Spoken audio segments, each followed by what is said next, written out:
talking about you'll never hear God say. Things that if you're tuning in to what God will say to you, you'll never hear him saying these things. And the reason why we're exposing them is they're things that we've heard, and we might imagine that God would say these things to us. This morning, we'll talk about the fact that God will never say to you, grow up. And we'll look at why. There's a couple things that we've been talking about. There's three things that influence our spiritual lives. We tend to look at some of these at the expense of the others. We talk about thoughts. And if you remember, when we're talking about thoughts, as the Bible talks about the thoughts and attitudes of the heart, thoughts are not just things that we think about people or circumstances. When it talks about thoughts, it's speaking in terms of thoughts of the heart, opinions about God. Now, we might not verbalize these to others. There was a time when Jesus was healing someone, and he healed, and he said to this individual he healed, your sins are forgiven. And there were some people way in the corner. And what it said, Jesus perceiving their thoughts. Now, they never said anything, but they were thinking things about him, and Jesus perceiving their thoughts says, which is easier to say? Rise up and walk, or your sins are forgiven. And so Jesus understands what we think. And thoughts are opinions that we have about God. Now, we might never say these to other people. We might not really be fully aware. That's what thoughts are. Attitudes are our responses to God's will depending on our thoughts about him. So there's thoughts, opinions about God. Attitudes are our responses to God's will because of our thoughts. And then finally, our actions. Now, we look at these, but the fact is these actions come from these attitudes, and these attitudes are based in these thoughts. The most important thing about you is your deep thoughts about God, what you believe about him. All of us have questions about whether God's reliable. So if you feel like, I have questions, we all do. Some of us aren't aware of the questions, but we all question. Some of us, so the most important thing about us is what degree to which we are confident of his care, we believe him to be aware and responsive, and whether our thoughts generate security or insecurity. It says, man looks at the outward appearance, but the Lord looks at the heart. When we evaluate our spiritual life, we look at these actions. God doesn't look at these. We look at outward appearance. What God looks at are these. Remember what these are? Attitudes. Remember what these are? Thoughts. Here's what God looks at. We look at that, God looks at that. That's why we're looking. Today we're going to talk about why we'll never hear God say, grow up, and that's something that some of us might think in our minds, that God, when he looks at us, will see where we are spiritually and say, are you really still dealing with that problem? Really? Grow up. Haven't you been a Christian long enough? You really still dealing with those thoughts? You really still dealing with those actions? What's wrong with you? Grow up. At some level, we imagine God saying that to us. Those are thoughts. What attitudes would rise from those thoughts? You hear God saying to you, grow up. What actions will rise from those thoughts and attitudes? What it says in the Bible, we're going to talk about the source of growth. Paul writes, I planted the seed, Apollos watered, but God made it grow. So, neither he who plants nor he who waters is anything, but only God who makes things grow. Paul writes, I laid a foundation as an expert builder, and someone else is building on it, but each one should be careful how he builds. For no one can lay any foundation other than the one already laid, which is Jesus Christ. If any man builds on this foundation using gold, silver, costly stones, wood, hay, or straw, his work will be shown for what it is, because the day will bring it to light. It will be revealed with fire, and the fire will test the quality of each man's work. If what he has built survives, he will receive his reward. If it is burned up, he will suffer loss. He himself will be saved, but only as one escaping through the flames. You know what? The letter to whom, the people to whom Paul writes this letter are becoming cliquey. You know what cliquey means? Cliquey means they're dividing up into groups. And in this place, some are aligning with Paul, some are aligning with Peter, some of them are aligning with Apollos. So if I ask this group, okay, who's the best representative of the gospel? And if we're talking to this Corinthian church, some would say, Paul's the best, and others would say, Peter's the best, and others would say, Apollos is the best. They're kind of dividing up into little groups, and the Paul group might meet over here, and the Peter group might meet over here, and the Apollos group will meet over here, and the Apollos group looks at the Peter and the Paul group and says, they don't have the same type of leader that we have, and vice versa. That's what's happening in this church. You know what the gospel is supposed to do? Tear down walls. That's what it's supposed to do. The gospel is supposed to tear down walls that exist within us and that exist between us. And in Corinth, it's doing the very opposite. It's building walls. In addressing this problem, Paul characterizes his ministry as laying the foundation for a building. The building is the church. And the foundation is the message of the gospel. The gospel is the rock upon which the church is built. Now, some of you, you've heard this verse. I tell you that you are Peter, and on this rock I will build my church, and the gates of hell will not overcome it. That's what Jesus said to Peter. I tell you, you are Peter, and on this rock I will build my church, and the gates of Hades will not overcome it. There's different things. The gospel is the rock. Peter isn't the rock. I was raised in a church that believed that the way this was interpreted, the Roman Catholic Church believes that it's Peter who is the rock. But I don't think that's what it's now. Peter, the word Petros, means rock. But when it says you are Petros, and upon this rock, I don't think it's not describing Peter. It's describing the gospel. The gospel is the rock on which the church is built. I was taught that there's an unbroken line of bishops that started with Peter, and so Peter handed off the reins of leadership to another bishop, who handed it over to another bishop and another bishop. And that's why the Roman Catholic Church believes that there is a series of very powerful people extending back to Peter, that Peter is the rock on which the church is built, and then there were an unbroken succession of people that came after him. And that's one way to see it, but there's a couple problems with it historically. I read a book, A Brief History of the Catholic Church by Hans Kung.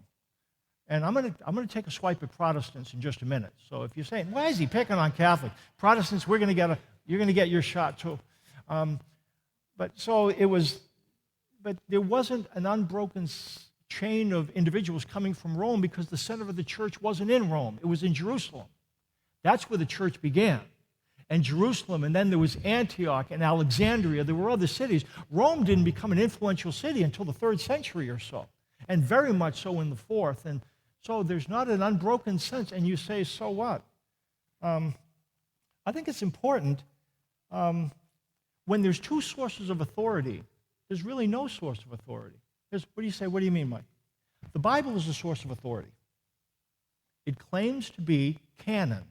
Canon is the way we measure what's true or not. Now, the Bible claims to be the source of authority, but I was raised to believe that this unbroken line of individuals is a source of authority too. So I believe it was the 19th century, one of the representatives, one of the popes, said that Mary was ever virgin.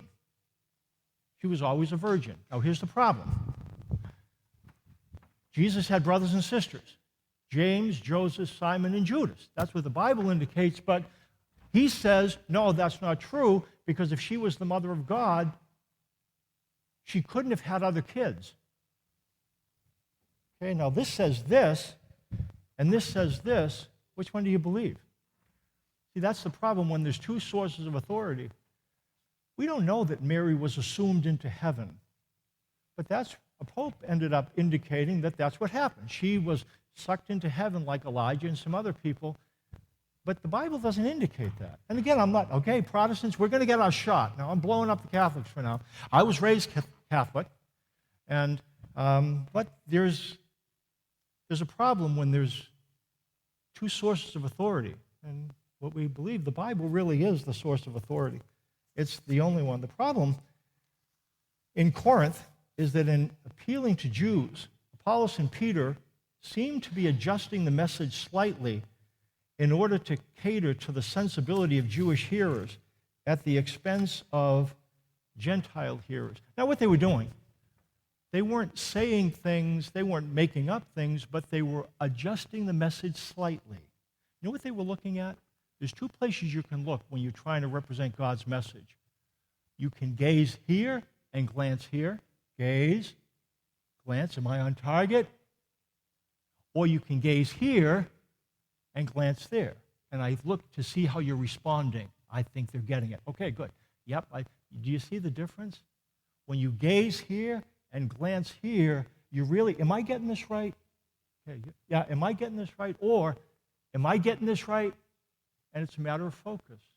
And it seemed to be, Paul was very clear that he was to be a representative, and Peter and Apollos might have been adjusting the message slightly because they wanted to appeal to Jewish hearers. Look what it says. By the grace God has given me, Paul says, I laid a foundation as an expert builder, and someone else is building on it. But each one should be careful how he builds, for no one can lay any foundation other than the one already laid, which is Jesus Christ. If any man builds on this foundation using gold, silver, costly stones, wood, hay, or straw, his work will be shown for what it is, because the day will bring it to light. It will be revealed with fire, and the fire will test the quality of each man's work. This verse is commonly applied to believers in general. And what it seems to indicate that we're going to appear before God, and he's going to determine how we have built on the foundation of our life. Did we use gold, silver, or precious stones, or wood, hay, and straw? And if we did things in a way that we shouldn't have, that's going to be burned up. And this isn't applying to believers in general. This is applying to Christian ministers in particular. See, what it's describing here, Paul built a foundation. Other Christian leaders were coming in after him and were building on the foundation. When it talks about each man's work will be judged, it's not talking about believers in general. It's talking about individuals who represent the gospel. Now, Paul laid a foundation, and other people are walking in, and they might be adjusting the message slightly. And so they build on the foundation. They say, here's really what God says. And it might not be totally in line with the foundational message that Paul proclaimed. This verse is used to scare people. And it leads you to believe that at some point God's going to look at your life and say, okay, let's run the film. Let's run the film. Look at there's hay and straw. And I don't think that's not what this verse is about. There's a line I learned when we went to, how do you interpret the Bible? It says text without context is pretext. When you take a text of the Bible, you have to plug it into the context. This context is not talking about believers in general. It's talking about Christian ministers. I think that there's a judgment on Christian ministers that doesn't go to hearers in general.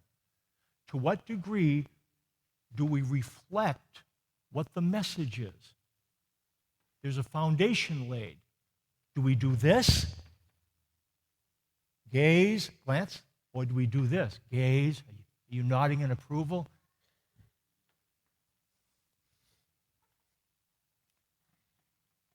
I took a swing at Catholicism. Now I'm going to take a swing at Protestantism.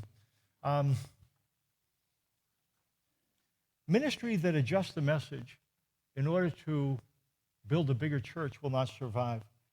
I think Protestants are more prone than Catholics to brag about which church we go to, which minister we listen to, what music we listen to, what programs we participate in, and how big our church is. Would you agree? Growing up Catholic, I didn't sense as much of that in Catholicism.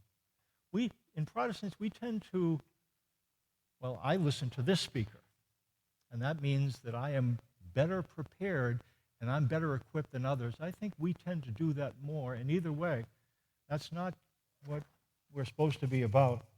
In Paul's context, ministers aren't evil, they're just inexperienced. They confuse largeness with life. You can build big churches, but that doesn't necessarily mean they're alive. They're confusing involvement with enrollment. It's easy to get people involved, but people involved doesn't necessarily mean they're building on the foundation of the message. Could be, but it doesn't necessarily mean that. And in that sense, sometimes you know what church growth is? It's not evangelizing. Evangelizing is spreading good news. Sometimes you know what it becomes? Recruiting. Recruiting. Come to my church. I have the best speaker. What's church supposed to be about? You know what it's supposed to be about? What is he saying to us?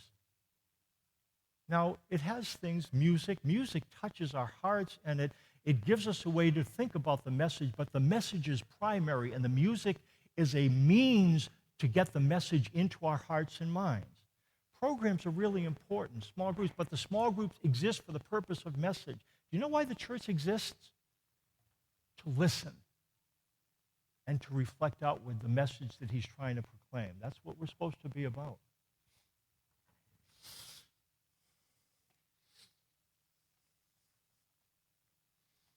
It says, if what he has built survives, in verse 14, he will receive his reward. If it's burned up, he will suffer loss. He himself will be saved, but only as one escaping through the flames.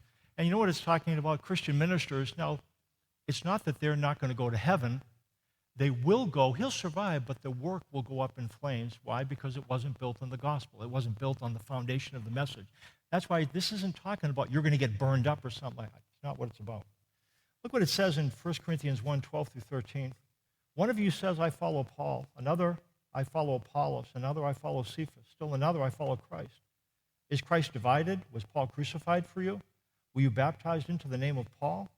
Christ did not send me to baptize, but to preach the gospel, not with words of human wisdom, lest the cross of Christ be emptied of power. What it indicates here, when you misrepresent the gospel, the cross of Christ is emptied of power. That's interesting. Andre Crouch sang a song, the blood will never lose its power. But the cross of Christ can be emptied of power. And what it seems to say here is that the power of the cross is directly tied to the proclamation of the gospel. When the goal is to increase the population of the church, we can either wittingly or unwittingly decrease the power of the cross. When we adjust and distort the gospel, we can dismiss or decrease the power of the cross. When it talks about adding human wisdom, which is, I'm going to make it more appealing. Now, make the gospel relevant, but don't adjust the message in order to get smiles of approval and nods of agreement. Gaze this way and glance that way. That's what we're supposed to do. And when we do that, the cross becomes powerful. When we adjust the message, we might increase involvement, but you know what we end up doing? Decreasing the power of the cross. You know why the cross exists? To tear down walls within us. When you understand the gospel, you end up being able to touch parts of yourself. You don't put it away, because here's the deal. God's not going to scream at you, grow up. That's not the gospel. The gospel is, I see you. I sympathize with you. I deal gently with you. I love you. Don't push it away.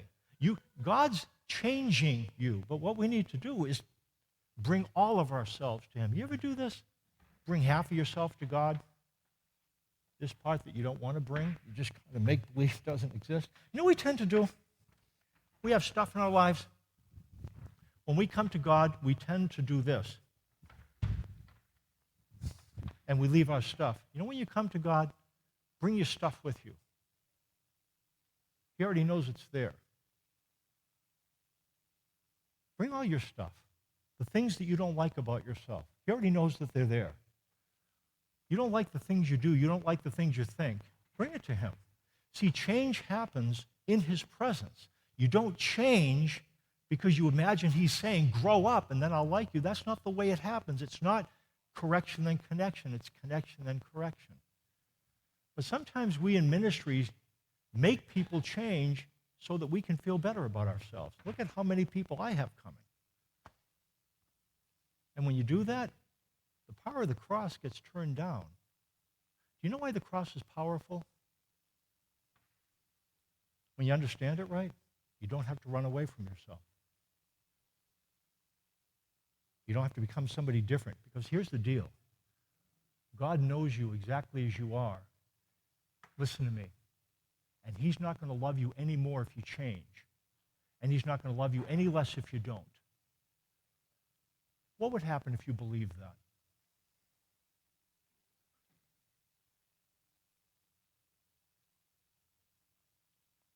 What would happen if you believed that? That he's not saying, grow up and I'll like you more. If you heard him say, I see you. I sympathize with you. I deal gently with you, and I love you. I change you. I choose you. Good's ahead of you. Good's guaranteed to you. I give you the power to persevere and the power to be content. What would happen if you believed that? You know what would happen? Walls would come down within you. And walls would come down between you and other people. I think that's the way it works. Canon means measuring tape. We use different means to measure spiritual life. If I had a tape here, how do you measure spiritual life? How do you measure effective churches? What do you use? A lot of different things. We could use the charisma of speakers. How interesting, how relevant is the speaker? That's one thing that we could use. How good is your church? I have a great speaker. We could use the music ministry, the spiritual gift and charismatic experiences of the hearers. We've seen miracles. We speak in tongues. There's different things that you can use to measure the vitality of a church. Knowledge, zeal. I'm going to read a verse. And this verse was originally targeting individuals within a church that were using a lot of different means to measure and to suggest we have a great church. In fact, it's the church at Corinth. And there was a lot of things happening. Now, we say this verse at weddings, but it's not really about weddings. It's about churches. And it's about different things that churches use to determine whether they're healthy or not. We can use knowledge. We have a really good church because we're really knowledgeable. Or we speak in heavenly languages. We're very prophetic. We surrender our body to the flames. Now listen to this. If I speak in the tongue of men and of angels, but have not love, I am only a resounding gong or a clanging cymbal. If I have the gift of prophecy and can fathom all mysteries and all knowledge, and if I have a faith that can move mountains but have not love, I am nothing. If I give all I possess to the poor and surrender my body to the flames but have not love, I gain nothing. Love is patient. Love is kind. It does not envy. It does not boast. It is not proud. It is not rude. It is not self-seeking. It is not easily angered. It keeps no record of wrongs. Love does not delight in evil, but rejoices with the truth. It always protects, always trusts, always hopes, always perseveres. Love never fails. You see what it's suggesting here? You can know what God says, but if you're not communicated in a loving tone, you're like a clanging cymbal. If there was a cymbal here this morning, you know what I would do right now, and it would really mess up the thing? I'd take that thing and go, and you know what that's like? That's like saying truth without love. That's what it's like. Gain nothing. We could speak in heavenly mystery. We could speak in tongues and have all kinds of charismatic, powerful spiritual experiences, but if they are couched in a negative, critical attitude, you know what kingdom benefit is derived? Zero. You could know everything, do everything right, but if it's not couched in love, and if it's not streamed through love, No kingdom benefit at all. This is not about wedding. This is about church. And you know what the deal is? If you don't love this way, you can't love this way. Do you agree with me? Do you agree? If you don't love this way, you cannot love this way. You know why the gospel brings walls down? So love can go this way and that way. Do you need to grow? Are there things you need to change? Yes. You know how change occurs? You know how changes in this occurs? What are these? To change this, you need to change this, which is thoughts.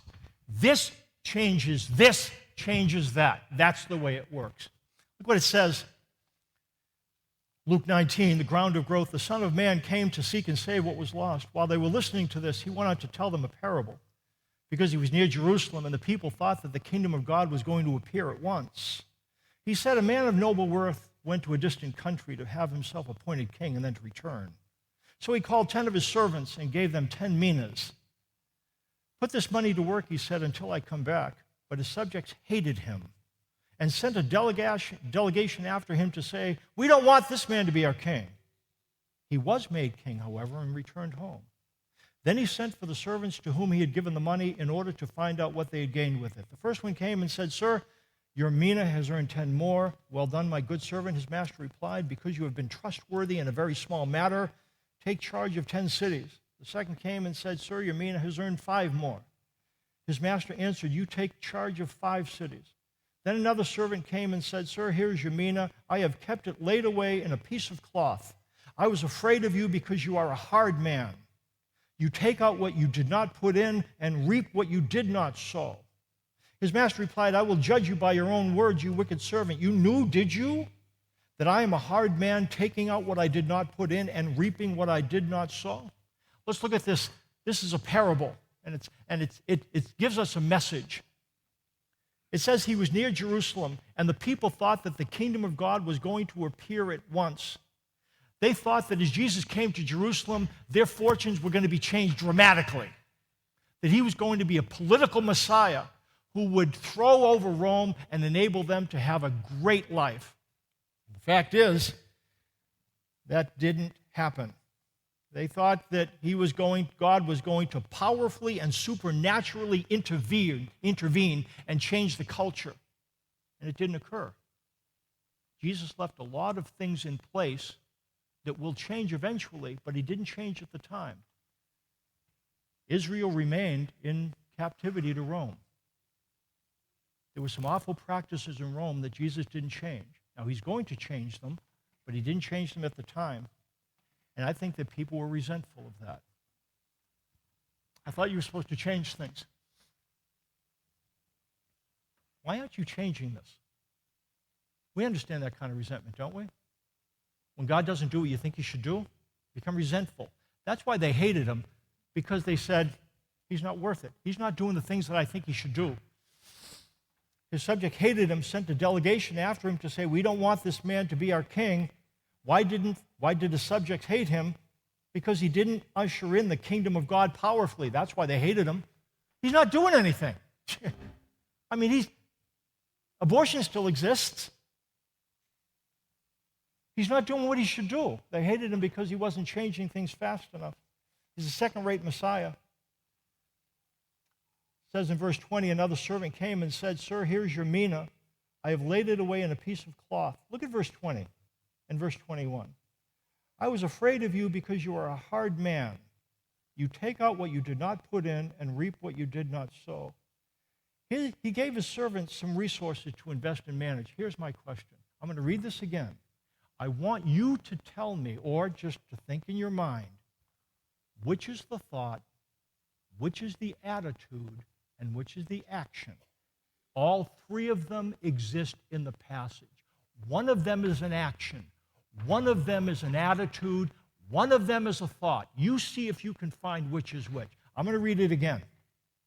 Another servant came and said, verse 20, sir, here is your mina. I have kept it laid away in a piece of cloth. What is that? Is that the action, the attitude, or the thought? Let's go ahead. We'll answer it. I was afraid of you. Which is that?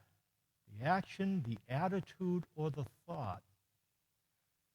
Because you are a hard man, you take out what you did not put in and reap what you did not sow. Is that the action, the attitude, or the thought? Let's take it from the top.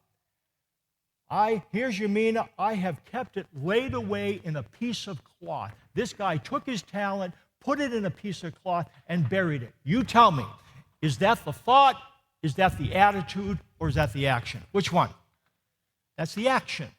He took this thing, laid it in a cloth, and buried it. You know what he buried? His talent.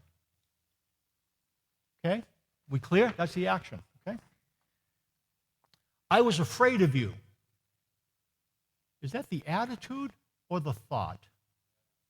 Attitude. I was afraid of you. So I put the thing in a piece of cloth and buried it in the ground. That leaves one more thing, doesn't it? I was afraid of you because you are a hard man. You take out what you did not put in and reap what you did not sow. You take out what you do not put in and reap what you do not sow. Is that this, or? Here's the way it goes. You're a hard man. You say, grow up. You try to get blood out of a rock. You take out what you don't put in and you reap what you don't sow. That's why I'm afraid of you. That's why I really don't want anything to do with you. And you might have given me gifts and abilities, but I don't want to be under your authority because you're a hard man, taking what you do not sow and taking out what... I don't want anything to do with you. So here's what I'm going to do. I'm going to take your talent, the talent you've given me, and I'm going to put it in a nice little piece of cloth, and I'm just going to bury it. How would you address this guy's problem? How do you unearth talents that you've buried? Scream at you, grow up? Is that going to do it? Really? Really? Or do we need to change attitudes, which is, who are you afraid of? Now, I could say to you, don't be afraid of him, but some of us are really afraid of him because we think he's a hard man. What do we need to change here? Thoughts. The most important thing about you are your thoughts about him. The things you think about him when life becomes difficult. You're really... Now again, how many of us have thoughts about God that need to change? Let's target the thing that's going to cause us to change. You know what we're going to change if we're going to change this?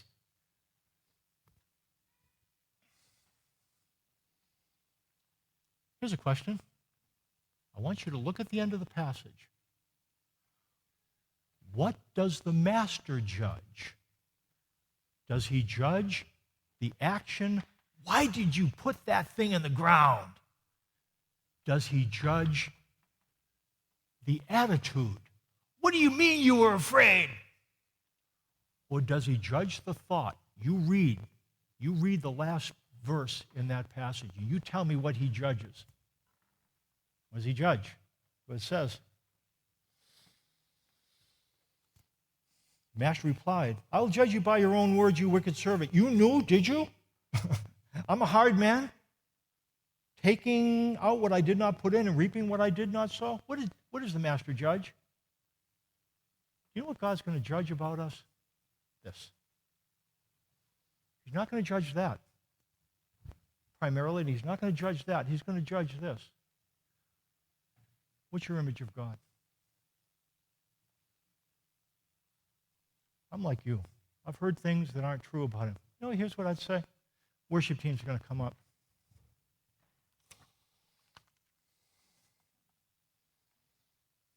You know what reason why we get resentful? Because of this. Here's what I'd say. Let's change the area that's really going to result in deep change. Let's change our thoughts.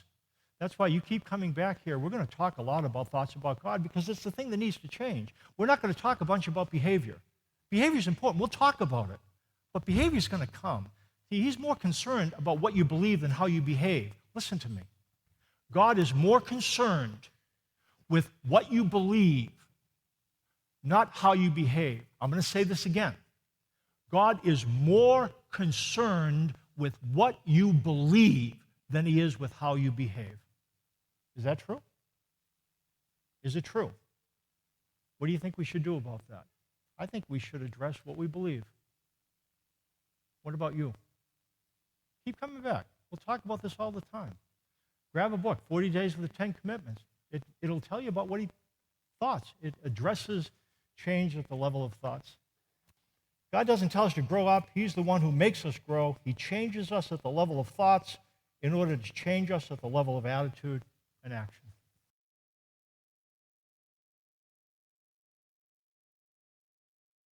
Father, thank you for your word and how you reveal yourself to us in it. And I guess it's really important that we adjust our thinking to be in line with what you're like. Now, all of us entertain thoughts about you that aren't worthy of you. We hear you telling us, I don't care, I don't understand, grow up, shut up, give up, get out, watch out. These things are kind of funny, but I think they're serious. Because when we think you're saying these things to us, we think that those are our thoughts. And our thoughts determine our attitudes. And our attitudes determine our actions. You're not mad at us or impatient with us that our thoughts of you are not in line with what is real. You're very patient with us. But what you tell us is, I want you to think about the way you think about me. Because that's the most important thing about you. I think that's what you tell us. You sent your son to reveal yourself to us. Would you tell us about what you're like so our thoughts about you might be in line with what you are actually like? Because that will change our attitudes. We won't be as afraid of you. And that will change our actions. We won't bury our gifts, but we'll invest them to be useful to you. Change our thoughts. For Jesus' sake, amen.